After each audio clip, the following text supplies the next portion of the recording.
All right, let's get right into it. We all put in the work to build these incredible cross-platform apps, right? But the real challenge is making them feel, well, truly native. Snappy, responsive, you know the drill. So today, we're going to break down exactly how you can hunt down those pesky bottlenecks and roll out the fixes that'll get your Android apps running with that amazing native class speed. Ah, yes, the million-dollar question. It's the one that probably keeps you up at night. You've poured your heart into a fantastic app, but then the reports start coming in about that dreaded, infuriating freeze. It's gotta be one of the most common problems we face as developers, so let's get to the bottom of it, shall we? You know, before you can find the cure, you have to really understand the symptom. And I like to call this one the phantom freeze. It's that moment where the UI just locks up solid. No response to taps, no nothing. It's the most obvious sign that something's gone seriously wrong under the hood, and it's our first big clue on the path to a solution. Oh man, we have all been there. Your app is in the middle of some complex calculation, maybe downloading a file, and then, poof, it's gone. The UI is just a frozen picture. That is the classic sign that your performance is taking a nosedive. And you know what that leads to?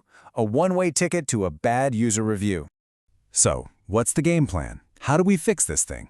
Well, we start by diagnosing the root cause, because this isn't just some random bug that pops up. No, it's a very specific problem, with a name, and it almost always leads back to one single critical place in your app's architecture. And here it is. This is our culprit, the infamous ANR, which stands for Application Not Responding. This is Android's official name for when the main UI thread, the one responsible for literally everything the user sees and touches, gets blocked for more than 5 seconds. This is the technical monster that we need to slay. And that quote, it absolutely hits the nail on the head. Every single ANR investigation begins, and frankly ends, with the main thread. When that thread gets bogged down, everything the user is trying to do comes to a grinding halt. So the real question is, what's blocking it? Okay, so this slide is basically your go-to diagnostic checklist. An ANR is almost always caused by one of these three things. Number one, you're doing heavy lifting, like network calls or database queries, right on the main thread. Big no-no.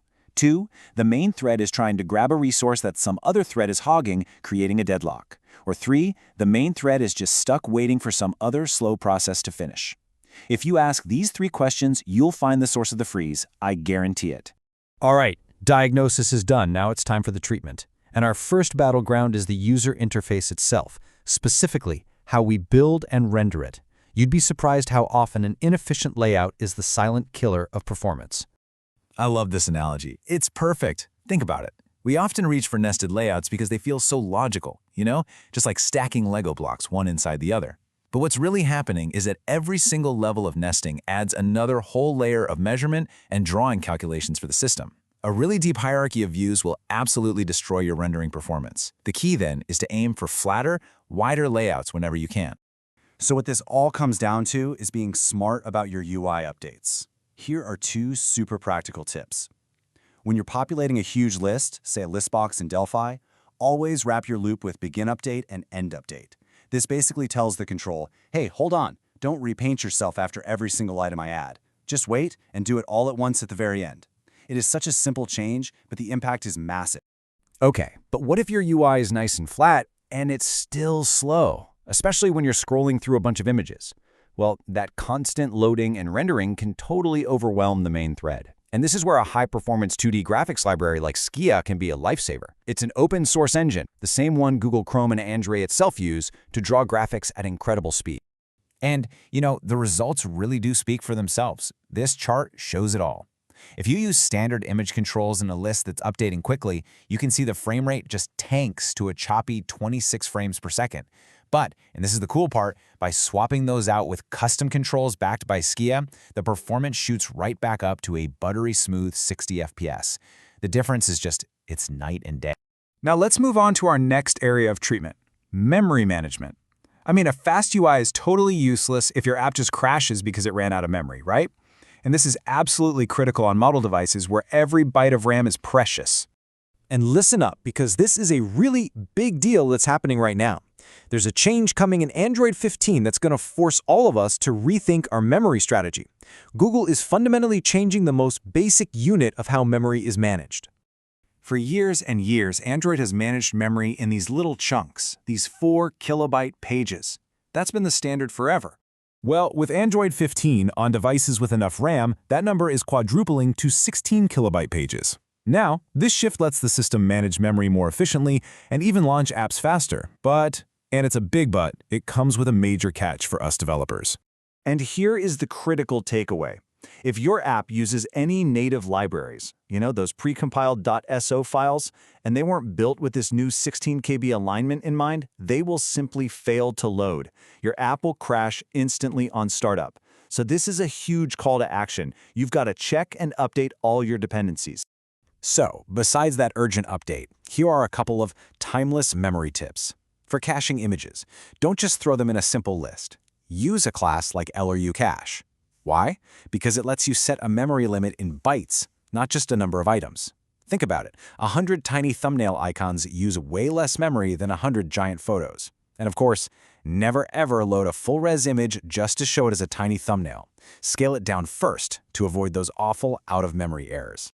So, we've optimized our UI, we've mastered our memory. Honestly, that's going to solve the vast majority of performance problems out there. But for those really demanding tasks, I'm talking real-time audio processing, complex game physics, sometimes you need to go deeper. So let's talk about some advanced low-level techniques to really unleash true native speed. And it all starts right here, in your development environment. Your IDE isn't just a place to write code, it's your command center. It's packed with tools for profiling, debugging, and compiling for different targets. This is ground zero for configuring the advanced stuff we're about to get into. Okay, to get to that absolute pinnacle of performance, sometimes you've got to write code that talks directly to the hardware. That's where the Android NDK, the native development kit, comes into play. It lets you write code in C++, which can then tap into special CPU instructions. And the most powerful of these is called SIMD. It basically lets the processor perform the same operation on multiple pieces of data all at once. For things like image processing or physics calculations, this is a total game changer. Phew, we've covered a lot of technical ground. But achieving great performance isn't just about applying a few tricks here and there. It's really about adopting a certain mindset, a way of thinking about how you write your code from the moment you type the first line. I absolutely love this quote, because it just flips a common misconception right on its head. We tend to think that optimizing code means making it messy and unreadable, right? But true optimization, choosing the right algorithms, building efficient data structures, that often leads to code that is simpler, cleaner, and more elegant. Good performance is really just a symptom of good design. And that leaves us with one final thought to chew on.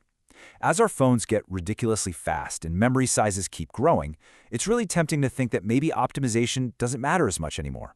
But as we just saw with that Android 15 update, the platform itself is always changing under our feet.